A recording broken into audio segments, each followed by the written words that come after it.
নুন দিয়ে মাছটা মাখিয়ে রেখেছিলাম। লেবু, লঙ্কা গুঁড়ো, হলুদ গুঁড়ো, আদা রসুন পেস্ট দিয়ে দিলাম। দিয়ে তারপর তন্দুরি মশলা দিয়ে দিলাম। দিয়ে একসঙ্গে মাখিয়ে নেব। আর লেবুটা একটু বেশি করে দেবে, টকটক লাগবে। আর যে ঝাল খেতে চাও লঙ্কাটা বেশি দিবে। তারপর তেল দিয়ে দিলাম।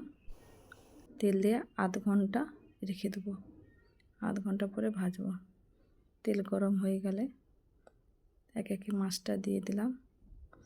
একবারে বেশি দুবার লৌটাবে না মাছটা, তাহলে ভেঙে যাবে মাছটা। আর আমি কাতলা মাছ নিয়েছি, তোমরাও কাতলা মাছ নিতে পারো, কি অন্য কোনো বড় সাইজের মাছ নিতে পারো। নিয়ে এইভাবে ভাজা করে খাবে, ভালো লাগবে খেতে। তোমাদের যদি ভালো লাগে রেসিপিটা, তোমরা কমেন্ট লাইক করবে, জানাবে, তাহলে আরও নতুন নতুন রেসিপি তোমাদের সামনে নিয়ে আসতে পারবো।